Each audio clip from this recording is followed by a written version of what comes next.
이렇게 인사합니다. 예, 인사할 분 한번 정해보세요. 누구랑 하실 것입니까? 정해보세요. 이렇게 인사합니다. 우리는 예수님 순종으로 의롭다 여김 받았습니다. 우리는 예수님 순, 예, 예, 다 하셨나요? 예. 순종하시는 분에게 복이 있을 것입니다. 예. 우리는 이 주일 아침에 모여서 하나님께서 우리 이 죄인들을 불러 살리시고 의롭다 하셔서 영생 허락하시는 그 구원에 관하여 특히 그 구원의 여러 국면 중에서 의롭다 하심에 관하여 배워나가고 있습니다. 어떠하십니까? 한 주간 지내시면서 혹시 지난 주일에 들었던 내용이 좀 기억나시는 분이 계십니까? 네, 축복합니다. 예, 기억하시는 분 감사. 예배가 끝나고 목장 모임할 때 이 말씀을 가지고 나누는 것은 얼마나 참 중요하고 귀한 일인지 모르겠습니다. 과거에 우리 개혁교회 신앙의 선배들인 그 청교도라고 들어보셨습니까? 그들은 가정에서 이제 주일 예배를 마치면 집에 돌아가서 주로 이제 아버지가 자녀들을 앉혀놓고 이렇게 오늘 들은 목사님 말씀을 가지고 묻고 답하고 그랬다고 하더라고요.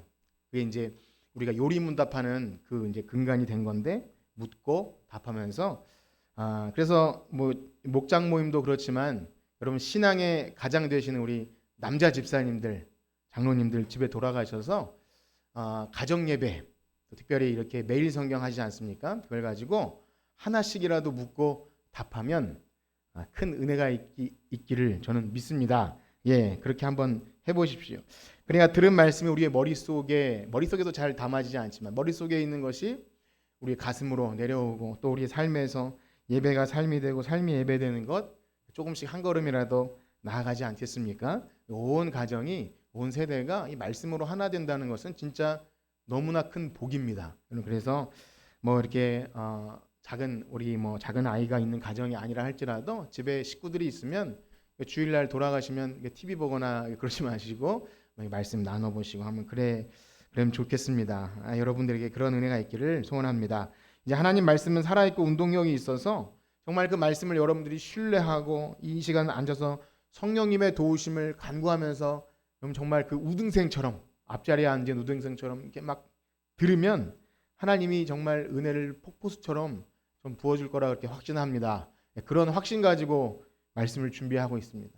주무시는 분이 있더라도 괜찮습니다. 그래서 한 분이라도 말씀을 잘 듣고 오늘 또 어떤 말씀이 있을까 하고 기대할 때 제가 하는 게 아니라 성령님께서 반드시 여러분들에게 이 불러 살리시는 역사, 우리 죽었던 영혼이 깨어나고 참 우리의 신앙이 더 불일나는 그러한 은혜가 있게 되기를 저는 그렇게 믿습니다. 자, 그것이 바로 은혜이죠. 참 이 세상에서 뭐랄까요? 우리가 여러 가지 재밌는 말씀들 또 이 땅에 살아가면서 목사님 말씀 통해서 어떤 기도 응답이 잘 되고 내 삶이 좀 윤택해지는 그런 거에 은혜가 좀 되는 건 아니겠습니까? 그런데요, 우리 세상에 소망도 없고 죄와 허물로 인해서 죽었던 우리를 불러 살리시는 그 구원, 도대체 그 구원이 우리에게 어떻게 온 것인지 그 놀라운 은혜, 나 같은 죄인 살리신 주 은혜 놀라워 이 구원의 과정을 배우는 것, 그것이 정말 여러분들에게 은혜가 되길 축복합니다. 어떤 감동이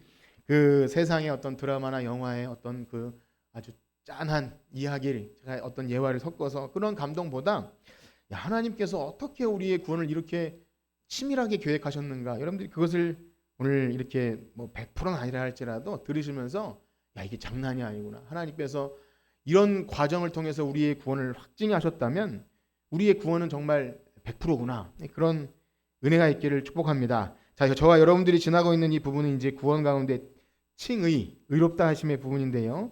성경은 우리가 얻게 되는 구원을 단순하게 얘기하지 않죠. 여러 국면으로 얘기하는데 부르시고 거듭나게 하시고 또 회심도 시키시고 이제 지나는 의롭다 하시고 또 우리를 자녀 삼으시고 또 끝까지 인도하는 견인과 또 우리의 성화와 이 모든 것들이 다 성경이 말하는 구원입니다. 여러분들 예수 믿고 천당 간다, 이건 너무 귀하지만 거기에 너무 머물러 있지 마시고 이 땅에서 시작되는 구원, 이 다양하고 풍성하게 성경이 우리에게 이야기하시는 이 구원을 알 때 정말 여러분 너무 큰 은혜가 있는 거예요.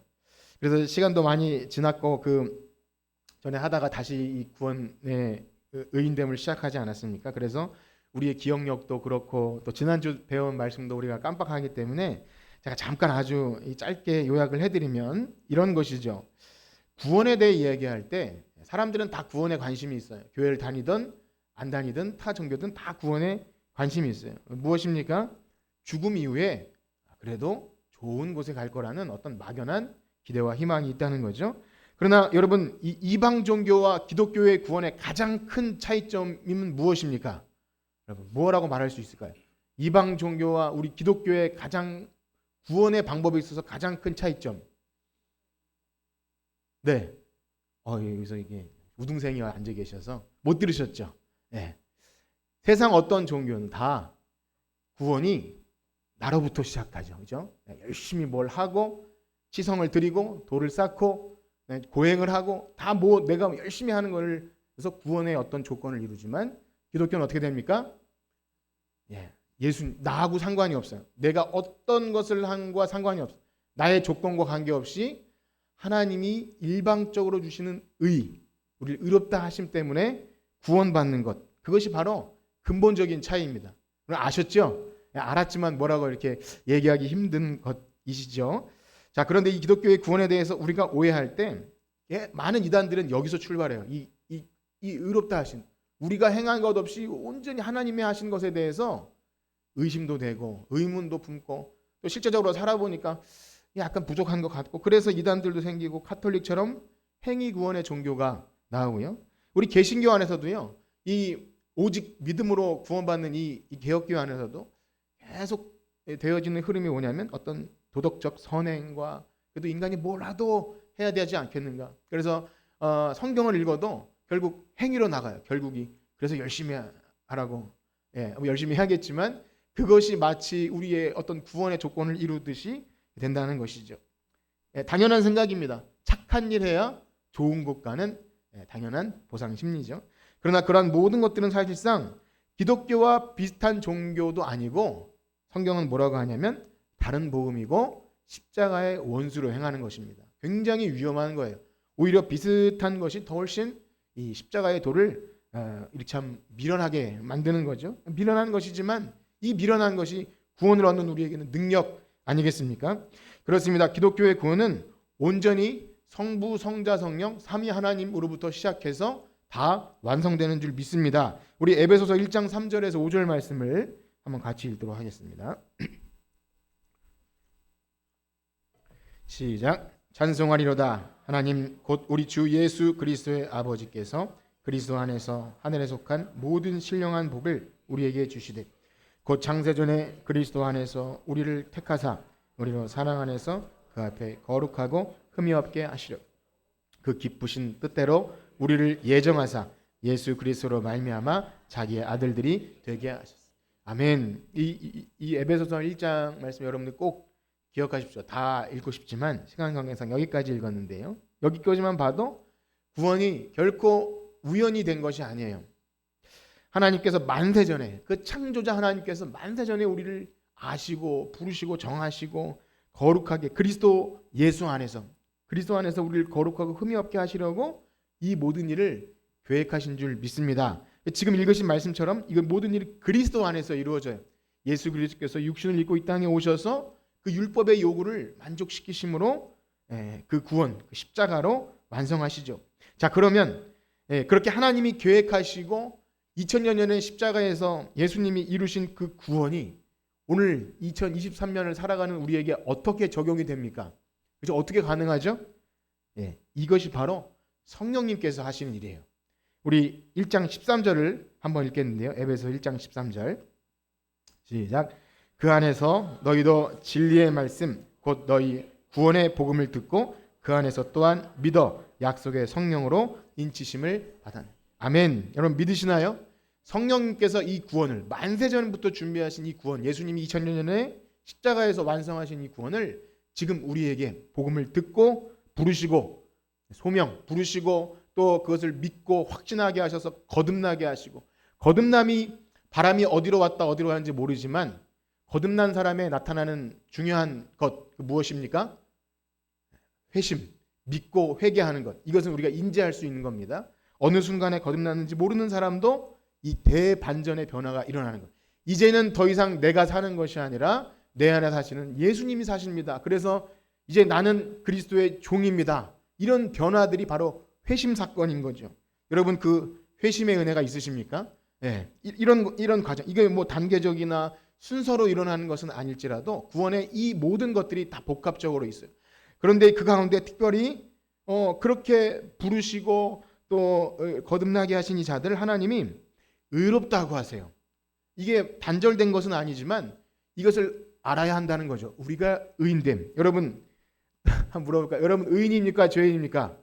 네, 의인 확실하십니까? 이 문제가 왜 그렇게 중요하죠? 죄인은 하나님의 심판대 앞에 섰을 때 구원받지 못해요. 하나님의 심판대 앞에 섰을 때 너 의인이냐 죄인이냐? 의인 그렇게 선포가 심판 재판장이 땅땅땅 그렇게 해야 되는 겁니다. 그래서 이 의인 문제가 해결이 안 되면 이 세상에서 뭐 능력을 행하거나 전도를 많이 하거나 내가 종교적인 열심을 행하거나 그때 뭐라고 하시죠? 나는 너를 도무지 알지 못한다. 불법을 행하는 자들아. 이 불법, 그러니까 의인이 아니라는 거예요. 예수 그리스도의 의로 말미암아 의인된 것이 아니면 다 소용없는 거예요. 우리가 뭘 이 세상에서 뭐 헌신을 하고 수고를 하고 내가 교회에서 뭘 하고 이것이 우리의 구원과 아무런 관련이 없다는 겁니다. 그래서 뭐 아무것도 하지 말라는 말이 아니라 이 기독교의 근본적인 차이를 이해하지 못하면 형식과 율법과 이런 게 잘못 나간다는 거죠. 그렇습니다. 듣기는 들어서 알긴 아는데 내가 이제 대답은 여러분들의 그 대답 소리가 점점 더 진해져요. 처음에는 의인인가 죄인인가 헷갈리다가 대답해. 근데요, 잘 생각해 보면 이게 정답이기 때문에 그렇게 대답할 수도 있다는 거예요. 물론 여러분들은 믿으시지만 그래 내가 예수님 믿으면 천국 가니까 당연히 의인이니까 천국 가겠지 해서 이 과정이 다 건너뛰어지고 우린 의인이야. 목사님 자꾸 물어볼 때 이제 정답을 얘기해야 돼. 난 의인. 그렇게 내가 스스로 다짐해서 의인 되는 것이 아니라는 거예요. 분명한 근거가 이유가 있다는 겁니다. 물론 그렇게 생각하셔도 됩니다. 그것을 뭐 폄하하지 않습니다. 오늘 로마서 오늘 새벽 24장처럼 여러분들에게 걸림돌을 드리려고 하는 게 아닙니다. 여러분들의 구원과 영생이 얼마나 이게 참 풍요롭고 참 너무 다양하고 신비로워서 깊도다 하나님의 지혜와 지식의 풍성함을 이렇게 찬양할 때 정말 기쁘게 신앙생활을 할 수 있도록 이거를 아는 것이지, 제가 만약에 여러분들 이거 알아야 구원받습니다 이렇게 말하면 이단입니다. 그래서 여러분들 제가 이거 알려드리는 이유는 성경에 말하는 구원이 이렇게 다양하고 풍성하다는 것을 말씀드리는 겁니다. 그렇습니다. 세상을 살아가면서도 그런 말씀 드렸죠. 원리를 아는 것과 모르는 것은 큰 차이가 있죠. 그렇죠? 아주 단순한 기계를 만져도 아니면 공부를 해도 아이들이 이렇게 뭐 수학 문제, 과학 문제를 풀어도 답만 알고 찍는 거랑 원리를 알고 푸는 거랑 이게 차원이 다른 거죠. 여러분 세상을 살아도 기쁨과 행복을 느끼는 것은 답만 알고 누가 답을 정해줘서 억지로 답을 해야 살아가는 것과 내가 창의적으로 이 원리를 알고 살아가는 것과 다르지 않습니까? 더 좀 발전해서 이 우주가 돌아가는 원리와 또 우리 건강, 몸이 돌아가는 걸 알면 훨씬 건강하게 살 수 있고 좀 윤택한 삶을 사는 것 아닙니까? 아주 세속적으로 말하면 돈 굴러가는 원리를 알아야 어디 투자를 해도 더 기쁘고 더 하는 것이 그냥 무식하게 하는, 물론 성실한 건 좋지만 원리를 아는 건 얼마나 우리의 삶을 기쁘고 행복하게 하는지 몰라요. 하물며 우리가 의인됨, 이 의인됨의 원리를 알지 못하고 목사님이 답을 찍으라고 하니까 의인이라고 자꾸 하면 어떤 오류에 빠집니까? 나는 의도 행하고 있지 않은데 왜 자꾸 의인 되었다 하는지 딜레마죠. 딜레마.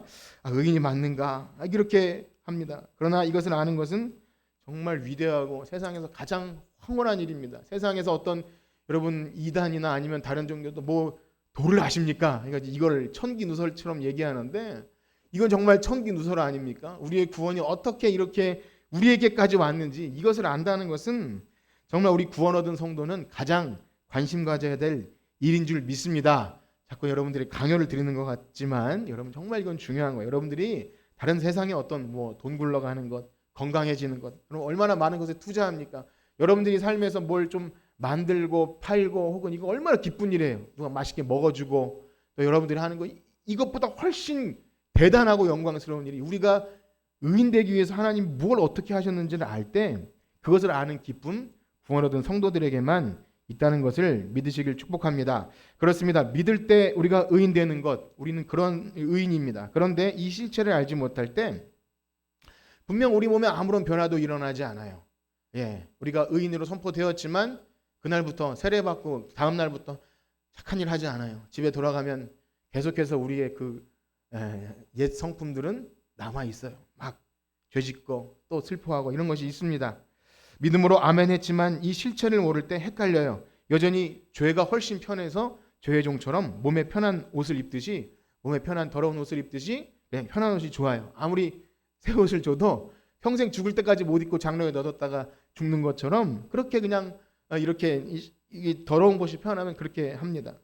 무엇보다 도대체 교회 다니는 사람들은 세상 사람들이 왜 의인 되었다고 하면서 사는 것이 그 모양인지 막 그렇게 할 때 점점 내적으로 이렇게 회의가 되는 거죠. 야, 이거 허구 아닌가, 허구. 의인된 맞나? 그래서 생기는 것이 카톨릭에서 칭의는 법정적으로 선포하는 게 아니라 주입된다고 말해요. 뭔가 대단한 능력으로 주입해주면 그때부터 이 사람이 성인이 되는 겁니다. 저도 사실 이게 더 이해가 더 편하죠. 헷갈리지 않고 애매하지 않고. 사람들은 그 답을 좋아하지 않습니까? 그러지 말고 애매하게 의인됨 설명 오래 하지 마시고 그냥 뭔가 화끈한 거를 주십시오. 그래서 성령 체험을 하려고 그런 거고 쓰러지는 걸 하려고 하는 이유가 애매하니까 그렇게 나가는 것입니다. 결국 행위 구원으로 나가는 것이죠. 개신교 안에서도 이렇게 나의 밖에서 주어지는 이 하나님의 의에 대해서 자꾸만 뭘 섞어요. 그래도 내가 뭘 해야 의인이라고 인정받는 건 아닌가. 그러나 죄인을 죄 있다고 정죄하듯이 하나님이 의롭다고 선포해 주셔야 의인 되는 것입니다. 죄를 죄로 정죄하신 이 칭의의 법정적 개념을 우리가 분명히 아셔야 합니다. 그러면 당장 그런 의문이 들죠. 아니, 아무것도 행한 것 없이 어떻게 하나님은 죄인을 그냥 의인이라고 해주시나? 아무리 하나님이 대단하셔도 그게 되나? 그래서 그런 말씀 지난주에 들었죠? 하나님이 불공평하실까? 하나님은 어떻게 죄인을 그냥 아무 조건 없이 의롭다 하실까? 여러분 어떠십니까? 하나님이 아무 조건 없이 죄인을 의롭다 하십니까? 그렇지 않습니다. 하나님은 법에 철저하시고요. 절대 자기의 의를 망가뜨리면서 우리를 의인되게 하시는 분이에요. 하나님도 의로우시고 우리도 의로우셔요. 그래서 여러분 한번 생각해 보세요. 여러분 주변에 누가 사랑하는 사람이 권사님, 교회 오래 다니신 권사님이 우리가 의인되었다고 하는데 어떻게 하나님이 이 죄인을 의인되게 하셔요? 그렇게 물어보면 여러분 뭐라고 답하시겠어요? 정말 사랑하는 마음 가지고 그 사람을 설득해야 돼. 우리가 예수님 믿으면 의인돼 라고 말했는데 아니 어떻게 그게 가능합니까? 여러분들의 이 교회 다닌 연수와 직분을 걸고 한번 대답해 보세요. 우리가 어떻게 의인되죠? 예수님 믿으면 되는 거죠. 너무 답이 시시했나요? 예수님 때문에. 좀 더 구체적으로 말하면 예수님의 인격과 사역, 예수님이 어떤 분이시며 그분이 무슨 일을 하셨는지를 그걸 통해서 우리가 의인되죠. 죄 없으신 하나님의 아들이신 예수님이 사람의 몸을 참 사람으로 오셨고 그분은 참 하나님이신데 우리의 죄를 짊어지고 십자가의 죽으심으로 우리의 죄를 속량하신 거예요. 우리의 죄를 대신 짊어지신 거죠. 여러분 믿으시나요? 이것만 믿으셔도 여러분들에게서 나오는 것이 아닙니다. 이 성령의 역사가 아니고서는 믿어질 수가 없어요. 자, 그런데요. 다음으로 이런 질문이 나오죠. 아니 좋습니다. 그러면 예수님이 의로운 일을 하신 것을 제가 인정할게요. 그분이 참 선하신 분인데 모함을 받아서 십자가에서 죽으신 사건이 정말 대속의 사건임을 그렇다 치더라도 이런 거죠. 어떻게 다른 사람의 의가 내 의가 될 수 있나요? 예수님이 엄청 선하고 옳으신 분은 알겠는데 그분이 하신 일이 2000년 후에 왜 내 의가 되냐고 물으면 여러분 또 뭐라고 답하시겠습니까? 한번 마음속으로 이렇게 답해 보세요. 여러분 누구 시키지 않을 테니까 고개는 회피하지 않으셔도 됩니다. 한번 생각해 보세요. 누가 정말 사랑하는 자녀나 손자나 이렇게 친구가 야 어떻게 그분이 죽었는데 내가 죄사함 받고 의인데? 라고 말하면 여러분 대답하실 수 있겠습니까? 그거 이제 지난주에 말씀드린 거잖아요. 정확한 근거가 있어요. 하나님은 치밀하게 정확한 근거를 가지고 우리 죄인을 의롭게 하십니다. 그것이 뭐죠? 바로 인류의 대표인 아담의 죄가 하나님과 인류의 대표인 아담이 이 언약 관계를 가지고 연합된 것이 우리까지 영향을 미쳐서 죄가 전가된다 그랬어요. 죄가 우리까지 영향을 미칩니다. 그래 그것이 바로 언약적 연합이고 죄의 전가. 예, 그런 거예요. 제가 여러 번 더 말씀드릴 테니까 걱정하지 마십시오. 그것이 우리에게 온 거예요. 자, 그런데요. 두 번째 인류의 대표이신 분이 누구시죠? 예수님. 예수님이 똑같은 원리로 우리의 대표가 되어 주셔서 대표로 순종하셨어요. 하나님의 율법의 요구에 주님이 순종하심으로 그것이 우리가 예수님과 연합될 때 그리스도 안에서 우리가 의인된 줄 믿습니다. 그것이 근거입니다. 그것이 정확한 성경의 근거예요. 로마서 5장 12절 이하에 나오는 말씀이 바로 그 언약적 연합 속에서 전가의 원리를 말합니다. 우리 12절에서 15절까지 다시 한번 읽겠습니다. 12절에서 15절입니다. 시작. 그러므로 한 사람으로 말미암아 죄가 세상에 들어오고 죄로 말미암아 사망이 들어왔나니 이와 같이 모든 사람이 죄를 지었으므로 사망이 모든 사람에게 이르렀느니라. 죄가 율법 있기 전에도 세상에 있었으나 율법이 없었을 때에는 죄를 죄로 여기지 아니하였느니라. 그러나 아담으로부터 모세까지 아담의 범죄와 같은 죄를 짓지 아니한 자들까지도 사망이 왕노릇하였나니 아담은 오실자의 모형이라. 그러나 이 은사는 범죄와 같지 아니하니 곧 한 사람의 범죄로 인하여 많은 사람이 죽었은즉 더욱 하나님의 은혜와 또한 한 사람 예수 그리스도의 은혜로 말미암 선물은 많은 사람에게. 아멘. 이게 바로 하나님이 설계하신 거예요. 이 우리가 행한 의가 아닌 예수님의 의가 우리의 의가 되기 위해서 하나님이 이것을 다 계획하신 거예요. 대단하지 않습니까? 이 의롭다게 해주는 원리가 그냥 허공에서 진공 상태에서 그냥 막 하게 하시려고 만드신 것이 아니라 영원전에 우리를 위해서 준비하신 사건입니다. 그러니 여러분 이것이 좀 복잡한 것 같아도 여러분 만약 이 인류의 두 대표 이야기를 우리가 모르면은 우리가 의인됨에 좀 실체가 없고 누가 공격할 때 대답해 줄 말도 없고 내가 의를 행하지 않으니까 내가 이거 가짜처럼 수상적으로 여기게 됩니다. 생각해 보십시오. 우리가 죄인 된 것이 허구입니까? 여러분 아담 아래 우리가 묶여서 죄인으로 사는 것이 이게 그냥 말뿐입니까? 우리가 이기적이고 탐욕적이며 죄를 안 짓고 싶어도 우리 마음속에 일어나는 그 온갖 잡동사니 같은 것들 그럼 이거 없애버리고 싶지 않습니까? 이 죄에 묶여 있어서 이 영향력 아래 살았다는 것. 하나님이 죄인을 죄라고 정하실 때 이것이 이름뿐인 것 같지만 이름뿐이 아니라 그 죄의 영향력 아래 아담 이후의 모든 사람이 다 죄 아래 살았던 것.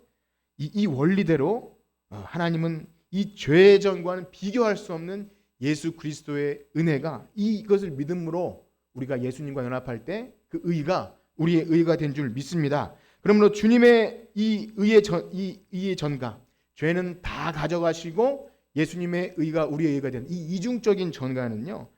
그냥 아담과는 비교할 수 없는 그래서 성경은 이것을 선물이고 은혜라고 말합니다. 선물이고 은혜. 우리 16절과 17절을 읽겠습니다. 16절과 17절. 시작. 또 이 선물은 범죄한 한 사람으로 말미암은 것과 같이 아니하니 심판은 한 사람으로 말미암아 정죄에 이르렀으나 은사는 많은 범죄로 말미암아 의롭다 하심의 이름이니라. 한 사람이 범죄로 말미암아 사망이 그 한 사람을 통하여 왕노릇하였은즉 더욱 은혜와 의의 선물을 넘치게 받은 자들은 한 번 예수 그리스도를 통하여 왕노릇하니. 아멘. 여러분 이 은혜와 선물을 받은 것이 확실합니까? 이제 우리는 그런 사람들이에요. 이 놀라운 은혜와 선물 이것을 주시려고 하나님이 영원전부터 치밀하게 계획하신 거예요. 사실 여기까지 말씀드린 게 사실 지난주까지 이제 말씀이었어요. 처음 들으시는 것 같죠? 지난주에 여기까지 말씀을 드린 겁니다. 그런데요, 오늘 한 걸음 더 나아가서 마치 좀 더 확대해서 봤으면 좋겠어요. 우리가 여러분 스마트폰에서 좀 확대하려면 어떻게 하죠? 손가락으로 이렇게 쫙 펼치죠. 그런 거 해보셨나요? 그것처럼 좀 안경을 좀 돋보기를 끼고 아니면 현미경을 가지고 예수님이 우리를 의롭다 여기기 위해서 예수님이 율법의 요구에 순종하셨다 그랬는데 이게 좀 추상적인 것 같아요. 예수님이 율법의 요구에 순종하셨다. 우리가 이것을 입으로 하고 예수님이 우리 대신 율법의 요구를 순종하셨지라고 말하는데 예수님의 순종 이것을 좀 더 알기 원하는데요. 왜 이것을 순종이라고 말했고 율법의 요구 이런 말을 했을까요? 우리 18절과 19절을 한번 읽겠습니다. 5장 18절과 19절입니다. 시작. 그런즉 한 범죄로 많은 사람이 정죄에 이른 것 같이 한 의로운 행위로 말미암아 많은 사람이 의롭다 하심을 받아 생명에 이르렀느니라. 한 사람이 순종하지 아니함으로 많은 사람이 죄인 된 것 같이 한 사람이 순종하심으로 많은 사람이 의인이 되리라. 아멘. 여기 18절과 19절을 잘 보시면 여기 한 범죄는 누구의 범죄이죠?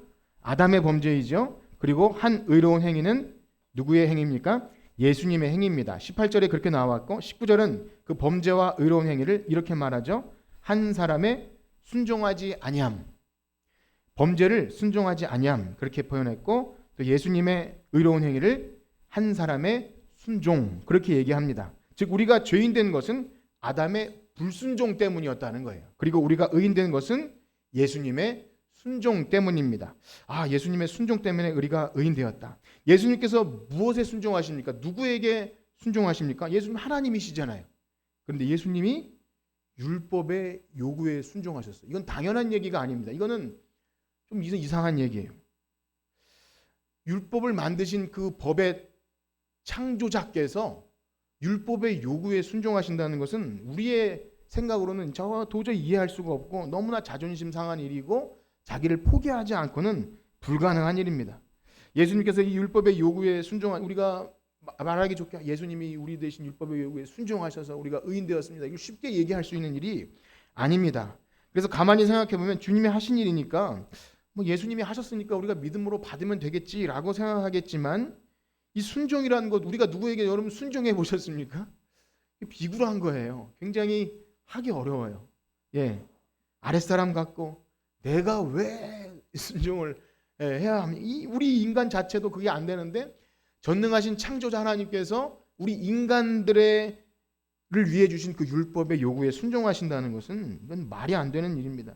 그래서 그 문제에 대해 좀 살펴보기 원하는데요. 여러분 참 우등생처럼 집중해서 한번 들어보세요. 여러분 율법의 요구는 무엇입니까? 좀 어렵죠? 크게 두 가지로 볼 수 있는데요. 아니 간단하게 생각해 보면 하나님께서 우리에게 십계명을 주시면서 여러분 법은요 주로 크게 어떻게 나눠지죠? 주로 해라, 하지 마라. 좀 어려운 질문이 아닙니다. 해라, 하지 마라.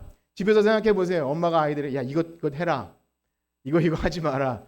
죠? 긍정적인 게 있고 부정적인 게 있죠. 해야 할 것과 하지 말아야 할 것. 이거 어려운 거 아니잖아요. 그렇죠? 벌써 이 눈빛이 흐려지고 있는데 어려운 거 아니에요. 고개 끄덕끄덕 하시는 분이 있어서 제가 감사합니다. 어쨌든 아주 쉬운 거예요. 그래서 하는 거를 다 해놓으면 그래서 엄마 올 때가 다 되면 얘들아 엄마 오기 전에 해야 할 일 빨리 해. 그래야 너희들 상점 받을 수 있고 그럴 수 있어. 그 중에 하지 않는 애가 있어요. 고이든 실수이든 까먹었든 어쨌든 안 하면 어떻게 되죠? 게임 금지, 휴대폰 압수, 어떻게 벌이 가해지는 거죠. 법의 부정적 요구에는 언제나 형벌이 따르게 되어 있습니다. 이게 율법주의적인 가정이 되면 안 되겠지만 언제나 이것이 있어요. 이것을 우리가 연습하는 것 또한 의미가 있습니다. 이처럼 법은 하라고 하는 긍정적인 게 있고요. 하지 말라고 하는 부정적인 게 있습니다. 대표적으로 하나님께서 아담에게 언약하실 때 아담과 약속을 하시는데 이것이 참 이 두 가지 요구가 들어있는데 먼저는 아주 좋은 이야기가 있어요. 우리 창세기 1장 28절 한번 보실까요? 창세기 1장 28절 시작. 하나님이 그들에게 복을 주시며 하나님이 그들에게 이르시되 생육하고 번성하여 땅에 충만하라. 땅을 정복하라. 바다의 물고기와 하늘의 새와 땅에 움직이는 모든 생물을. 아멘. 이게 그냥 뭐 덕담 같아도 사실 이게 언약이에요. 창조의 원리대로 살면 넌 복 받을 거야. 여러분 복 받으려면 하나님 말씀대로 사는 거 맞죠? 아담에게도 마찬가지예요. 말대로 살면 복 받을 거야. 창조 질서대로 사는 것. 그런데요. 하나님이 하지 말라고 한 게 있었어요. 그것이 무엇이죠? 선악을 알게 하는 나무. 한번 읽어볼까요? 창세기 2장 16절에서 17절입니다. 시작. 여호와 하나님이 그 사람에게 명하여 이르시되 동상 각종 나무 열매는 내가 임의로 먹되 선악을 알게 하는 나무의 열매는 먹지 말라. 내가 먹는 날에는 반드시 죽으리라 하시니라. 아멘. 무엇이죠? 선악을 알게 하는 나무 먹지 말라. 그러면 먹는 날엔 반드시 죽으리라. 율법의 부정적인 요구에는 항상 형벌이 따릅니다. 그것이 바로 하나님과 아담이 맺으신 행위 언약이라고 합니다. 법대로 살면 복받고 잘 살고 아니면 어기면 벌받고 죽으리라. 형벌이 무섭죠? 그래서 이 죽음의 형벌 우리가 그 안에 갇힌 것입니다. 이것이 율법입니다. 모세의 율법 조문이 있기 전에 이미 하나님은 자기 백성과 언약 관계로 만나셨고 그 약속 가운데 살면 가장 행복하지만 그 법을 어기면 거기에 대한 부정적인 어떤 형벌이 있는 것이죠. 그래서 의는요, 언제 의로워집니까? 아담이 이 율법의 요구에 순종할 때 의가 되는 거예요. 이 성경에 말하는 의는 관계적인 개념입니다. 나 혼자 착한 일을 한다고 의로워지는 게 아니라 하나님이 말씀하신 것을 그 요구에 뭐 할 때요? 순종할 때 이것을 의로 여기시는 거예요. 이것을 이제 나중에는 믿음으로 바뀌지만 어쨌든 처음에 법은 율법의 요구에 순종할 때 이것을 그의 의로 여기십니다. 그래서 마치 이 법의 부정적인 요구가 필요 없는 사람에게는 이 형벌도 의미가 없어요. 세상에서 저 사람은 법 없이도 살아 라고 하는 사람, 정말 착하고 나쁜 짓 안 하면 뭐 경찰, 법원, 변호사 이런 거 필요 없잖아요. 그것처럼 법의 부정적 요구는 상관이 없습니다. 그러므로 아담이 의로워질 수 있는 방법은 이 율법의 요구에 순종만 하면 영원히 행복하고 즐겁게 살아갑니다. 그러나 아담이 어떻게 되었죠? 아담은 순종하지 못했습니다. 이것이 5장 18절과 19절의 내용인데요. 우리 5장 다시 로마서 5장 18절과 19절을 다시 한번 읽도록 하겠습니다. 5장 18절 19절 시작. 그런즉 한 범죄로 많은 사람이 정죄에 이른 것 같이 한 의로운 행위로 많은 사람이 의롭다 하심을 받아 생명에 이르렀느니라. 한 사람이 순종하지 아니하므로 많은 사람이 죄인 된 것 같이 많은 사람이 의인되리라. 아멘. 그래서 여기에 범죄 순종이 나온 거예요. 범죄 순종. 이것을 먹나란 정령 죽으리라 순종하지 함으로 그 형벌이 이른 거죠. 자, 그러니 어떡합니까? 아담은 이미 틀렸어요. 여러분 생각해 보세요. 하지 말라고 한 아이가 내가 이건 안 한 건 그렇다 치고 나에게 좋은 거 주기로 한 건 줘야 되지 않습니까? 라고 요구하면 어떻게 되죠? 귓방맹이 얻어맞는 거예요. 너 할 거 다 안 해놓고 내가 주기로 한 거 이게 달라고? 그런 거 없어. 아담은 모든 자격을 상실해 버린 거예요. 하나님의 긍정적인 법의 요구를 이룰 모든 조건을 다 상실해 버린 것입니다. 그러니 어떻게 하죠?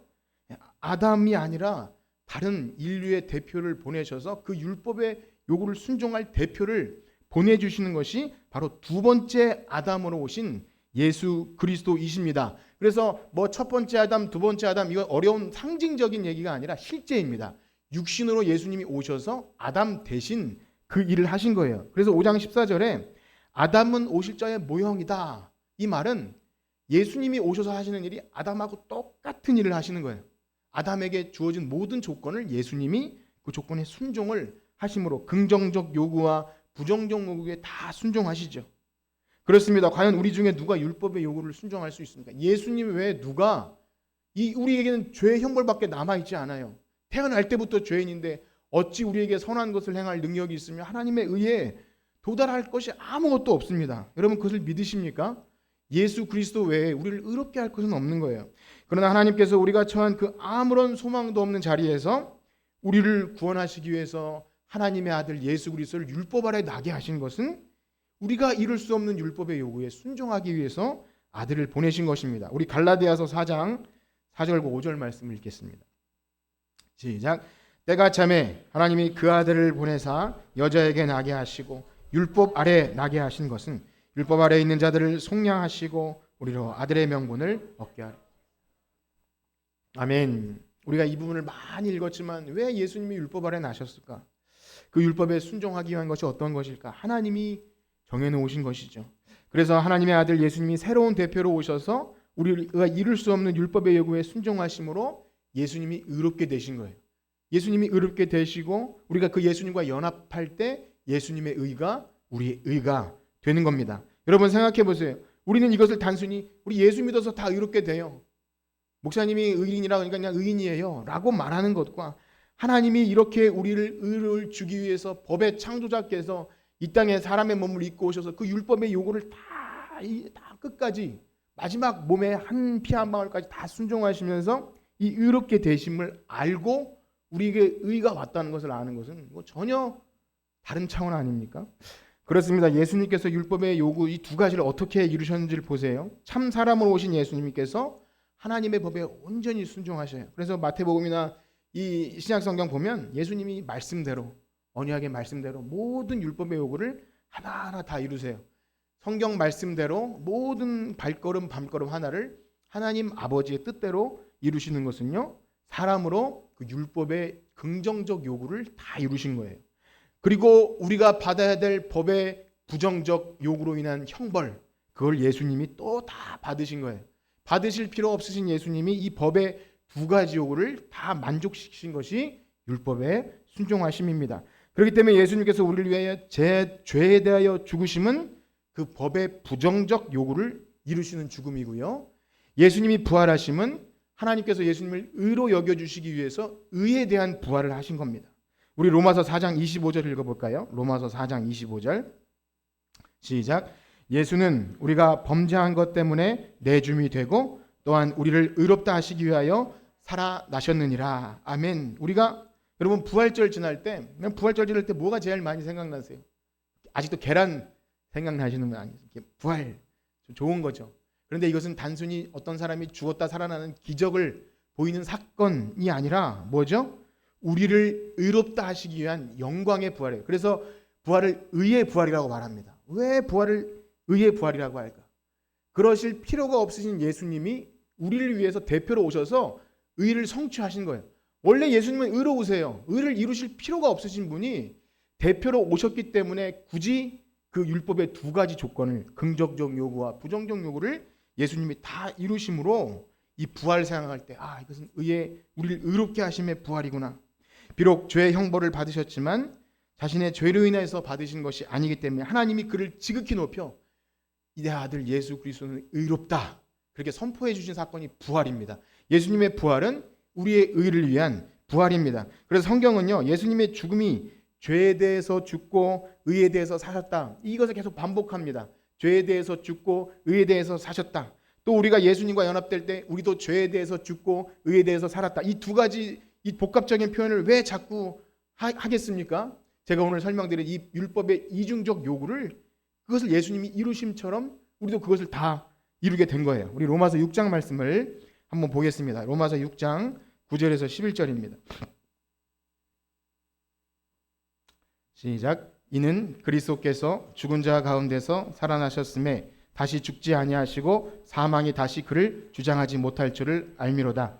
그가 죽으심은 죄에 대하여 단번에 죽으시며 그가 살아계심은 하나님께 대하여 살아계심이니 이와 같이 너희도 너희 자신을 죄에 대하여 죽은 자여 그리스도 예수 안에서 하나님께 대하여. 아멘. 여러분 산자입니까? 죽은 자입니까? 산자예요.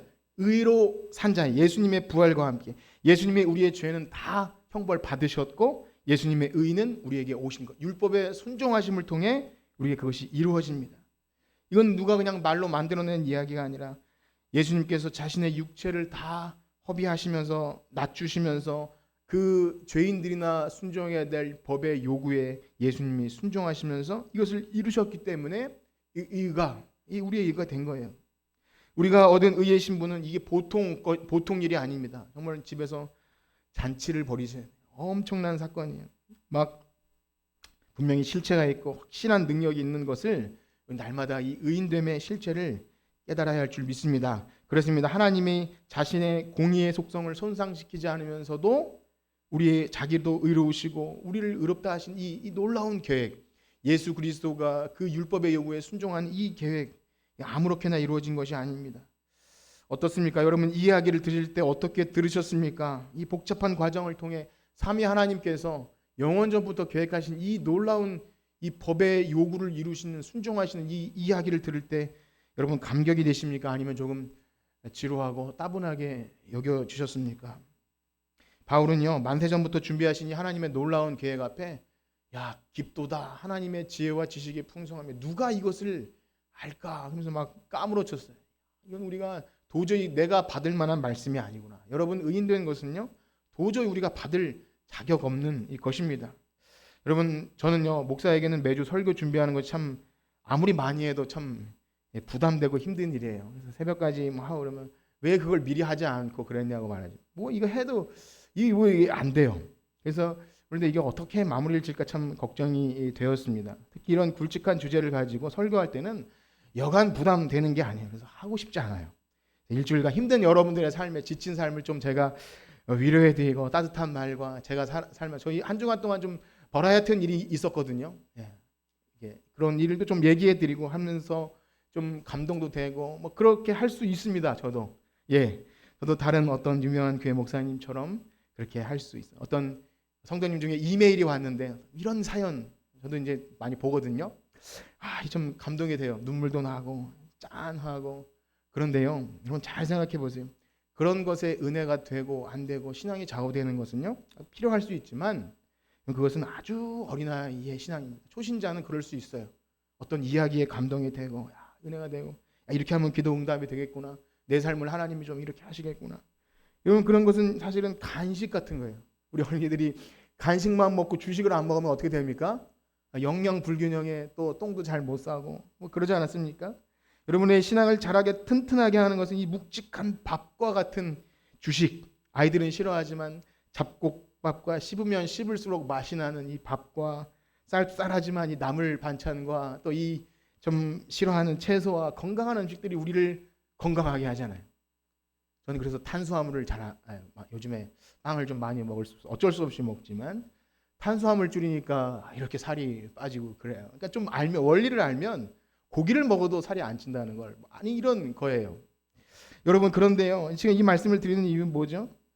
이것을 모르면 우리가 얄팍한 것에 간식 같고 우리 입을 즐거워하는 것에 내가 신앙이 좋았다가 안 좋았다가 갈팡질팡해요. 근데 이런 묵직한 의에 대한 결코 변함이 없는 그리스도의 사랑에서 끊을 수 없는 하나님의 의가 우리의 의가 됐다는 것을 진짜 알면요.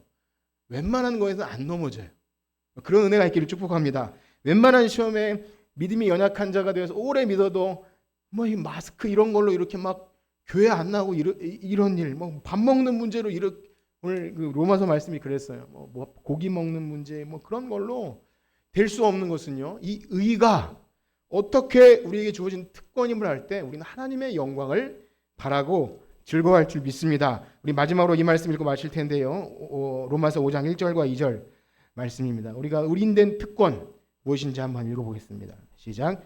그러므로 우리가 믿음으로 의롭다 하심을 받았으니 우리 주 예수 그리스도로 말미암아 하나님과 화평을 누리자. 또한 그로 말미암아 우리가 믿음으로 서 있는 이 은혜에 들어감을 얻었으며 하나님의 영광을 바라고 즐거워하느니라. 아멘.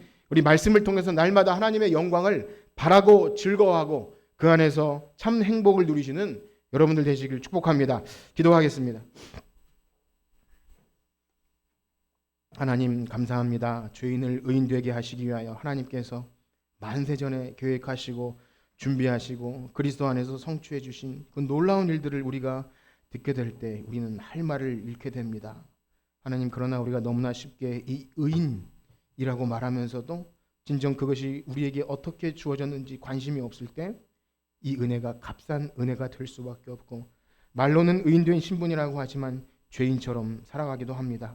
그러나 주님, 우리 예수님께서 우리가 이루지 못한 율법의 요구를 이루시기 위하여 죽기까지 자신을 낮추시면서 순종하신 그 사랑 때문에 우리가 이렇게 의인되었고 하나님 자녀가 됨을 기억할 때 우리는 결코 나태하게 살아갈 수가 없습니다. 간절히 바라기는 우리가 그 하나님의 사랑을 우리의 마음속에 깊이 깨닫게 되는 은혜가 있기를 소원합니다. 그 은혜로 인해서 우리의 삶이 주님께 다 드려져도 아깝지 않을 만큼 하나님을 사랑할 수 있는 그런 하나님의 자녀들 되게 하여 주시옵소서. 예수님의 이름으로 기도합니다. 아멘.